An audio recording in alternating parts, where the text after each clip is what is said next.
Man shalla subha fi jama'atin, siapa yang salat subuh berjamaah, kana fi zimmatillah.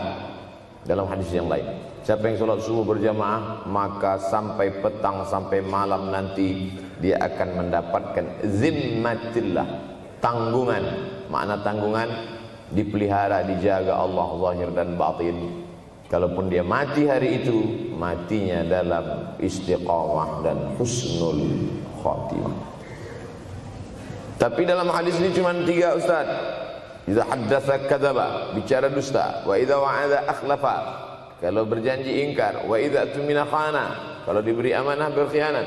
Dalam hadis lain, kalau sudah dilihat orang salat subuh berjamaah, insyaallah diselamatkan dari nifaq, kemunafikan dalam hatinya. Munafik diambil dari 3 huruf nafaqa. Nafaq, panal, terowongan, 2 pintu. Ada pintu masuk, ada pintu keluar. Punya 2 wajah, berbeda zahir, berbeda batin. Tapi salah satu tanda adalah pada salat subuh. Mudah-mudahan Allah menyelamatkan kita dari sifat munafik. Makanya perempuan-perempuan kalau mau dapat suami yang selamat dari munafik, inilah dia pasukan salat subuh ini. Selesaikan aja dulu 8 semester.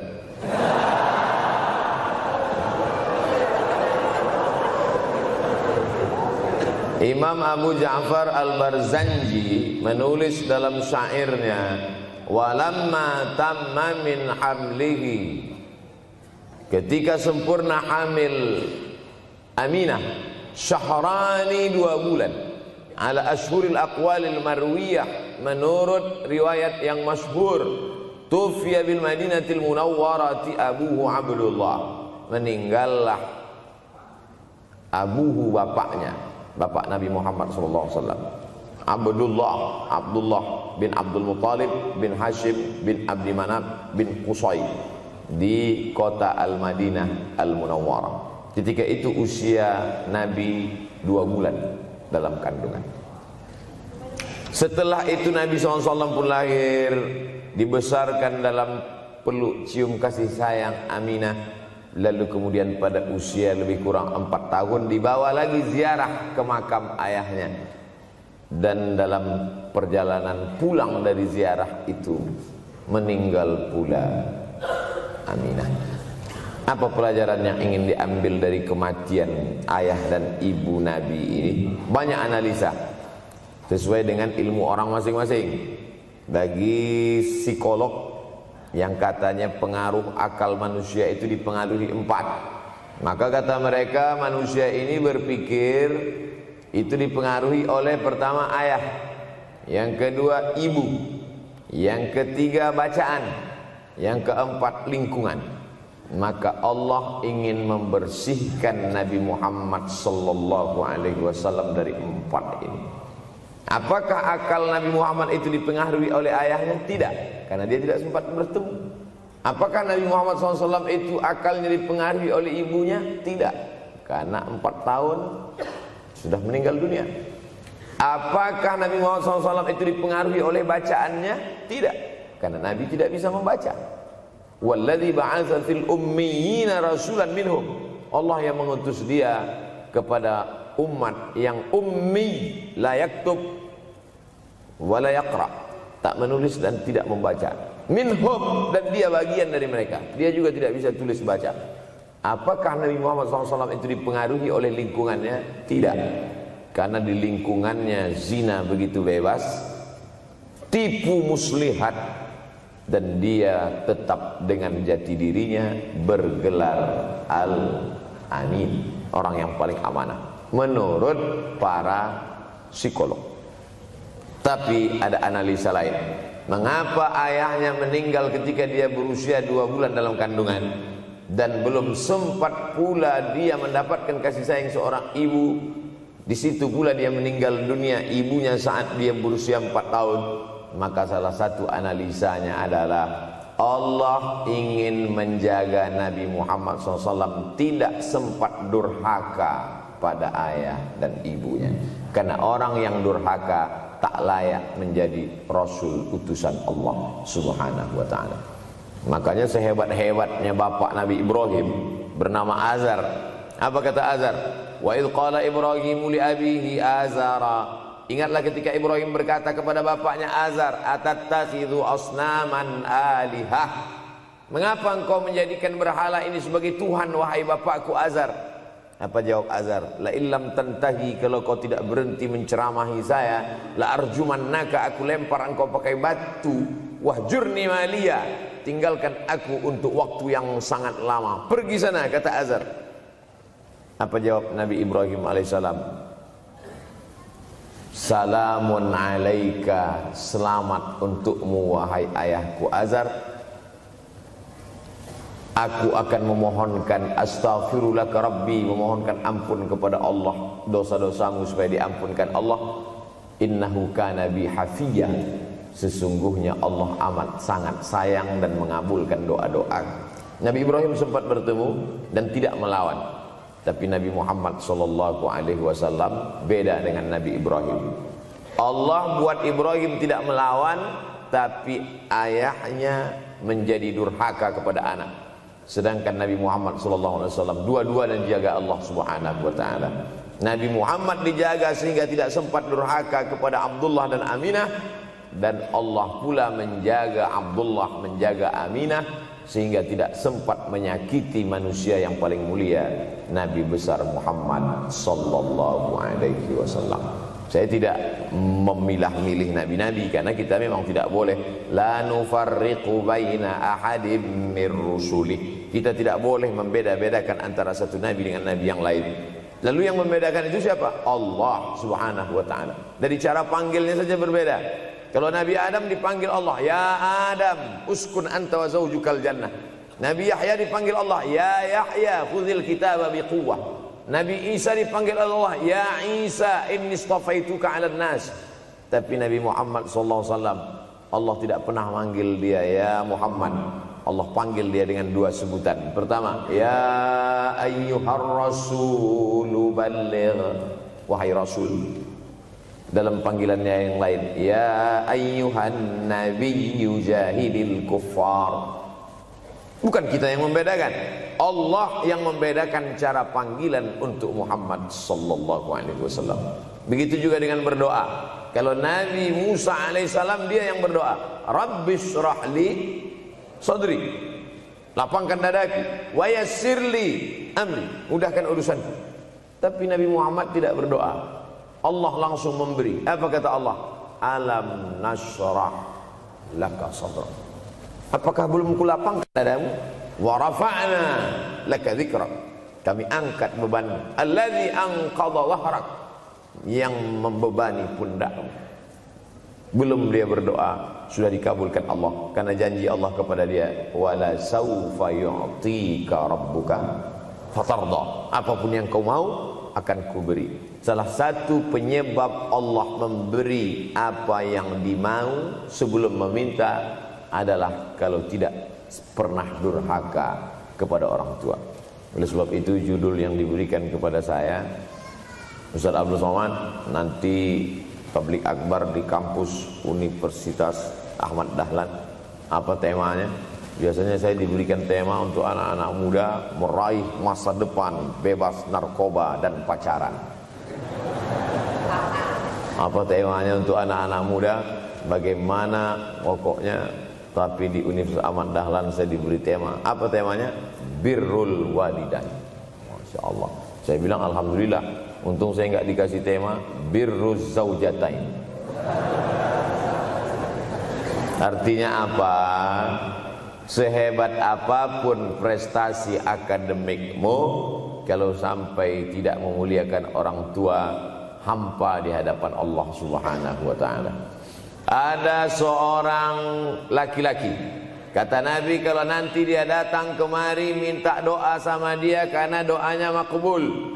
Sahabat heran, karena sahabat itu definisinya man laqiyan Nabi sallallahu alaihi wasallam wa amana bihi wa mata 'alal Islam. 3 definisi sahabat. Orang yang berjumpa dengan Nabi, beriman dengan Nabi, dan matinya dalam keadaan Islam, maka itu disebut dengan sahabat menurut ilmu hadis. Makanya ketika saya menjelaskan itu ke mahasiswa, Aisyah yang merupakan sahabat Nabi, komplain mahasiswa. Mohon maaf Ustaz keliru. Aisyah itu bukan sahabat tapi istrinya. Kita bicara ilmu hadis. Makna sahabat, man laqiyan Nabi, berjumpa dengan Nabi, wa amana bihi, beriman dengan Nabi, wa mata 'alal Islam, mati dalam keadaan Islam. Abu Lahab ketemu dengan Nabi tapi tidak beriman dengan Nabi dan mati dalam keadaan kafir, maka tidak masuk golongan sahabat. Tapi ini ada seorang laki-laki hidup sezaman dengan Nabi dan Nabi mengenal dia, dan Nabi berpesan nanti kalau dia datang ke kota Madinah minta doa dari mulutnya karena doanya dikabulkan Allah Subhanahu wa taala.